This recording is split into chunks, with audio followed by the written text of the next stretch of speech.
చంద్రబాబు నాయుడు గారి దుష్ప్రచారానికి ఇటువైపున వాస్తవాలు ఏమిటి అని చెప్పి తెలియజెప్పే ఇటువైపున వర్షన్.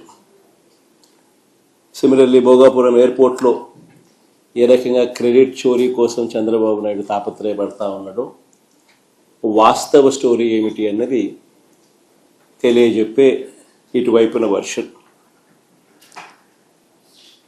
సిమిలర్లీ పారిశ్రామిక ప్రగతిపై చంద్రబాబు నాయుడు చేస్తూ ఉన్న తప్పుడు ప్రచారాలు పై చంద్రబాబు నాయుడు చేస్తూ ఉన్న దుష్ప్రచారానికి ఇటువైపున వాస్తవాలతో కూడిన ఇటువైపున స్టోరీ. పరిశ్రమల పేరిట తాను చేస్తూ ఉన్న కరప్షన్, అప్పులలో ఏ రకంగా రాష్ట్రం గిన్నీస్ బుక్ రికార్డు స్థాయిలోకి ఎదిగిన పరిస్థితుల మీద ఇంకొక టాపిక్. మరోవైపున రాష్ట్రాన్ని ఛార్జీల రూపేణా, ట్యాక్సుల రూపేణా ఏ రకంగా చంద్రబాబు నాయుడు బాధతా ఉన్నాడో ఆ బాధుడి మీద కూడా కాస్త రాష్ట్రానికి రావాల్సిన ఆదాయాలు రాష్ట్రానికి రాకుండా చేస్తూ ఉన్న కరప్షన్ మీద కూడా కాస్తంత ఈ సబ్జెక్టుల మీద బై అండ్ లార్జ్ ఈరోజు ప్రెస్ కాన్ఫరెన్స్లో ఇటువైపున స్టోరీ, నాణ్యానికి అటువైపున స్టోరీ ఏదైతే ఉందో ఆ స్టోరీ కూడా మీ ద్వారా ప్రజలందరికీ కూడా తెలియజెప్పే కార్యక్రమం చేస్తా ఉన్నాం. మొట్టమొదటి టాపిక్ రాయలసీమ లిఫ్ట్ ఇరిగేషన్ సంబంధించి. నిజంగా చంద్రబాబు నాయుడు గారి మధ్యకాలంలో మాట్లాడిన మాటలు చూసినా, ఆయన మంత్రి గారు ఇరిగేషన్ మంత్రిగా ఉన్న చంద్రబాబు నాయుడు గారి గవర్నమెంట్లో ఉన్న మంత్రి గారు ఉన్న మాట్లాడిన మాటలు చూసినా అసలు వీళ్ళు మనుషులేనా అని అనిపిస్తుంది. ఎందుకంటే ప్రతి మాట రాక్షసులను గుర్తు చేస్తుంది. రాయలసీమ లిఫ్ట్ ఇరిగేషన్ పనులను ఆపేయాలి అని అంటూ ఏకంగా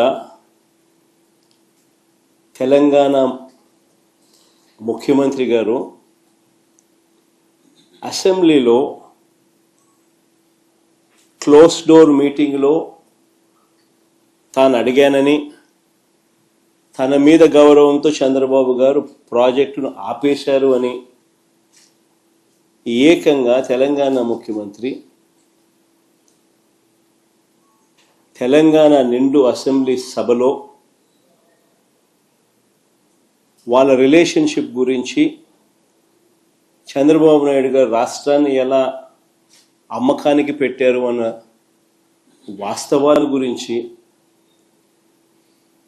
ఏకంగా రేవంత్ రెడ్డి గారు అన్న మాటలు. నిజంగా ఇది చూసిన తర్వాత ఒకసారిగా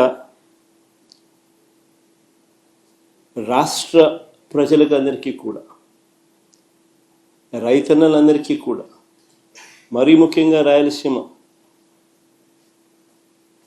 నెల్లూరు ఈ ప్రాంతాలకు సంబంధించిన రైతులకు నిజంగా చంద్రబాబు నాయుడు అనే వ్యక్తి ఒక విలన్ క్యారెక్టర్ కింద కనిపిస్తుంది.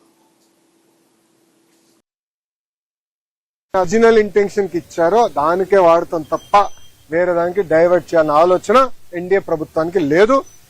సిపిఎం సోదరులకి స్క్రిప్ట్ ఎక్కడి నుంచి వచ్చిందో వాళ్ళే దానికి సమాధానం చెప్తే బాగుంటుంది.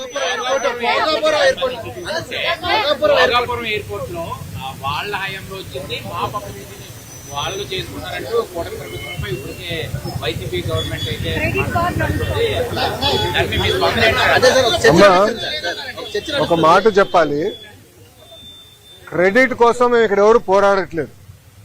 పని చేసేదానికి, ప్రజలకి పెద్ద ఎత్తున ఉద్యోగాలు, ఉపాధి కల్పించడానికి మేము అహర్నిశలు కష్టపడుతున్నాము. దయచేసి అది గుర్తుపెట్టుకోండి. ఇదే జగన్మోహన్ రెడ్డి గారు ఆనాడు ఏం చెప్పారు? ఎర్ర బస్సు రాని ఊరికి ఎయిర్పోర్ట్ అవసరమా అని చెప్పారా లేదా? వీడియో మీరు చూసారా లేదా? మళ్ళీ ఇప్పుడు ఆయన వచ్చి అన్ని మాటలు మాడితే ఎంతవరకు న్యాయం? నంబర్ 1. నంబర్ 2, ఆనాడు జిఎంఆర్ కి సుమారుగా 2600 ఎకరాలు కూటమి ప్రభుత్వం అందజేసింది.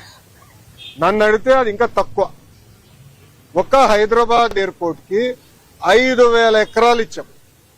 ఆనాడు ఇదే పెద్ద మనుషులు ఏమన్నారంటే హైదరాబాద్ ఎయిర్పోర్ట్ కి 5,000 ఎకరాలు అవసరమా, ఎయిర్పోర్ట్ కి 5,000 ఎకరాలు అవసరమా. ఈ రోజు మీరు హైదరాబాద్ ఎయిర్పోర్ట్ చూడండి, అదే సమయంలో బెంగళూరు ఎయిర్పోర్ట్ చూడండి. ఈ రోజు బెంగళూరు సిటీ 2వ ఎయిర్పోర్ట్ కోసం ఎతుకుతున్నారు. కానీ అదే హైదరాబాద్ రాబోయే 100 సంవత్సరాలు కూడా కావాల్సిన డెవలప్మెంట్ కి భూమి రెడీగా ఉంది. ఇదే టెర్మినల్ ఇంకొక మిర్రర్ కాపీ అటు పక్కన చేయొచ్చు. సో అలా ముందు చూపుతో ఒక విజన్ తో చంద్రబాబు నాయుడు గారు ఆనాడు చేశారు.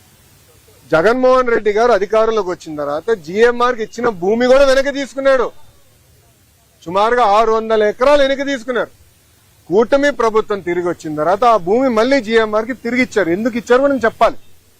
కేవలం ఒక ఎయిర్పోర్ట్ లో ఫ్లైట్ ల్యాండ్ అవుతాము, ప్యాసింజర్స్ దిగుతాం, ప్యాసింజర్స్ ఎక్కి వెళ్ళిపోతాం కాదు. లార్జర్ ఎకో సిస్టమ్ అనేది చాలా చాలా అవసరం. లార్జర్ ఎకో సిస్టమ్ అంటే MRO engine maintenance, under body maintenance, paint shop, ఇవన్నీ ఎకో సిస్టమ్ ఏర్పాటు చేస్తేనే పెద్ద ఎత్తున మన పిల్లలకి ఉద్యోగాలు ఉపాధి కల్పించగలుగుతాం. ఆ లక్ష్యంతో ఆ భూమి కూడా తిరిగి వాళ్ళకి ఇచ్చి ఎంఆర్ఓ ఏర్పాటు చేస్తున్నాం. మొన్న నేను వచ్చాను, అశోక్ గజపతి రాజు గారి దయ వల్ల మానసాస్తో జిఎంఆర్ ఒప్పందం చేసి ఒక వరల్డ్ క్లాస్ ఏవియేషన్ యూనివర్సిటీ కూడా కడుతున్నాం. సో ఒక ఎకో సిస్టమ్ మొత్తం ఏర్పాటు చేస్తున్నాం. భయా క్రెడిట్ కావాలంటే వాళ్ళు తీసుకోమనండి, హ్యావ్ నో ఇష్యూ. దాంతో పాటు టీపీఎల్ రద్దు చేసామని క్రెడిట్ తీసుకోమనండి, అమర్ రాజని ఆంధ్ర రాష్ట్రం తరిమేసామని క్రెడిట్ తీసుకోమనండి. ఆనాడు అనేక కంపెనీల పైన లేబర్ అని, మన పొల్యూషన్ అని, అంతెందుకు మా అధ్యక్షులు వాళ్ళకి కమర్షియల్ కాంప్లెక్స్ అన్ని పర్మిషన్లు ఉన్నా కూడా పగలగొట్టారు కదా, ఆ క్రెడిట్ కూడా తీసుకోమని భయ్, నో ప్రాబ్లం. చెప్పమ్మా, లేడీస్ ఫస్ట్.